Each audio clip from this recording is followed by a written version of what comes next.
Let's be honest, in the world of 70s rock, the live album was usually just an afterthought, a contractual obligation, maybe a placeholder between real studio albums, or just a greatest hits collection with some cheering tacked on. But in 1976, what artist, a guy who'd been grinding it out on the road for years, accidentally flipped the whole idea on its head? He didn't drop a groundbreaking new song, he didn't reinvent his image, he just put the raw and filtered energy of his concerts onto a record, and in doing so, created one of the biggest selling albums of all time. In 1975, Peter Frampton was a rock and roll veteran on the verge of becoming a footnote. A former teen idol and certified guitar prodigy, his solo career wasn't just catching fire. He was an opening act, playing to arenas that were often half empty. Less than a year later, he was the biggest rock star on the planet. The album that did it debuted on the Billboard charts at a dismal 191. His label, A&M, was just hoping that if they got lucky, it might sell 500,000 copies. Instead, it sold over 8 million in the US alone. This is the story of how one live album, an album his own record company wasn't even sure about, accidentally made Peter Frampton a rock god. So how did Frampton Comes Alive explode the way it did? Well, to get it, you have to rewind and look at the slow burn that came first. Peter Frampton was no overnight success. He was a seasoned pro by the time most musicians are just figuring out how to plug in an amp. He was a musical prodigy from England who taught himself guitar at 7. By his early teens, he was in a band managed by the Rolling Stones' own Bill Wyman, and was schoolmates with a young David Bowie. They spent their lunch breaks jamming to Buddy Holly songs together. By 18, he was a legit teen idol, the lead singer and guitarist for The Herd, and was even dubbed the face of 1968 by a popular magazine. But Frampton was a serious musician, not a pop star. In 1969, he left the screaming fans behind to co-found the blues rock powerhouse Humble Pie with Steve Marriott. With Humble Pie, he sharpened his skills as a fiery lead guitarist. The band found success with their own live album, which is 1971's Rockin' the Fillmore, a gold-certified hit that proved Frampton was a force to be reckoned with on stage. But even then, he felt creatively boxed in.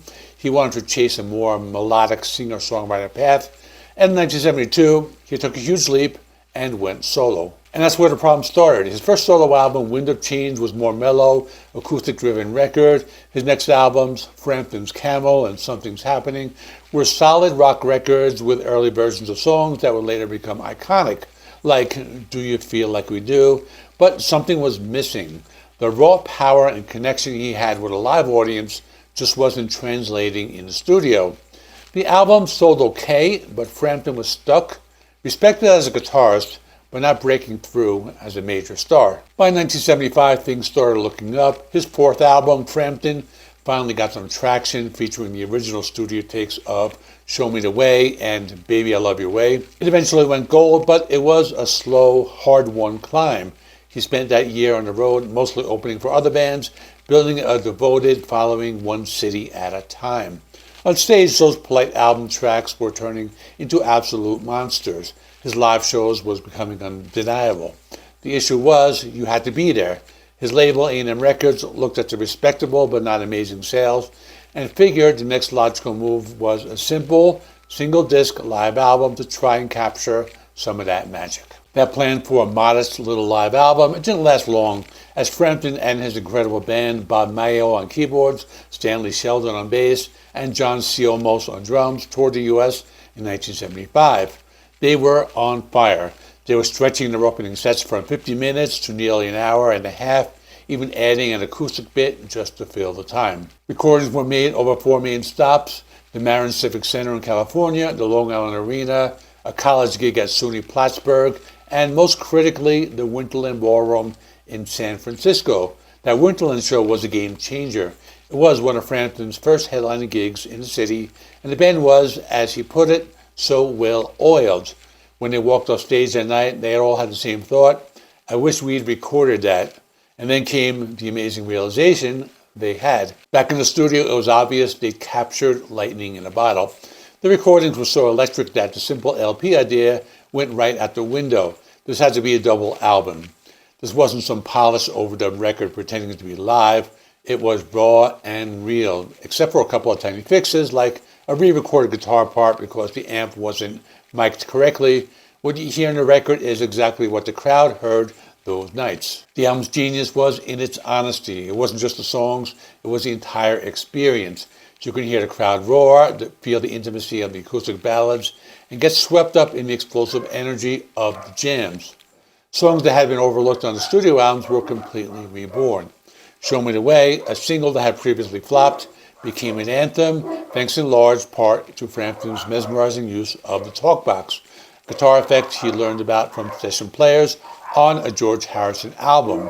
Baby I Love You Way became a global sing-along. And then there was Do You Feel Like We Do. The studio version was respectable, 6.5 minutes. The live version, an epic 14-minute journey. Frampton's improvised guitar solo, complete with his iconic talk box talking to the crowd, was an absolute showstopper. The edited 7-minute single became one of the longest songs to ever crack the top 40, which just shows how captivating it was. Frampton Comes Alive wasn't just making the songs better, it was revealing who they were truly meant to be. It was the sound of an artist and an audience creating a moment that was bigger than the music itself. When Frampton Comes Alive dropped on January 6, 1976, nobody was ready for what was coming. It limped onto the Billboard 200 chart at 191, but then, fueled by massive radio airplay for Show Me the Way, something incredible happened. The album started climbing relentlessly. 51, 22, 6, 4, 2. Finally, in April 1976, Peter Frampton got a call from his manager who said, "Are you sitting down? We're number one." The album spent 10 weeks at the top of the charts and stayed on the charts for an unbelievable 97 weeks. It was the best-selling album of 1976 in the U.S., outselling records by legends like Stevie Wonder, Led Zeppelin, and the Eagles. All three singles, Show Me the Way, Baby I Love Your Way, and Do You Feel Like We Do, were top 15 hits. Peter Frampton went from opening act to stadium headliner practically overnight. He was the guitar hero of the moment, his face plastered on magazine covers and bedroom walls all across the world. With that kind of insane success came with a price. The pressure to follow up an album that sold over 8 million copies in the US was crushing. His next studio album, 1977's I'm in You, felt rushed. While it was still a hit, reaching 2 on the charts, many saw it as a creative letdown after the raw power of Comes Alive. Frampton later admitted that the success nearly killed his career because he was suddenly competing with an impossibly huge version of himself. A near-fatal car accident in 1978 slowed his momentum even more, and for years he fought to get that magic back. In the decades since, Peter Frampton has fully reclaimed his legacy, not as a fleeting pop idol, but as one of rock's most respected and resilient guitarists. He toured with his old-school friend David Bowie, released a string of acclaimed albums, and launched a farewell tour after being diagnosed with a degenerative muscle disease, performing seated just to make sure he could still play his heart out. In 2020, Frampton Comes Alive was inducted into the Grammy Hall of Fame, a final stamp on his lasting impact, and in 2024, in a long overdue honor, he was finally welcomed into the Rock and Roll Hall of Fame. Frampton Comes Alive is more than just a record, it's a cultural touchstone. It wasn't just a live album, it was an event. It was the sound of the 70s, a perfect document of an artist connecting so completely with his audience that the energy could literally be pressed into vinyl and shared with the entire world. It proved that sometimes the most powerful thing a musician can do is just get on stage, play, and let the tape roll. The story of Peter Frampton is a powerful reminder that sometimes the greatest art isn't about creating something brand new, but about perfectly capturing a moment in time. If you love hearing about the pivotal moments in music history, make sure you subscribe and ring the notification bell for more deep dives into the artists and albums that changed everything. This is JC Rock and Metal Reviews, and I will see you in the next one.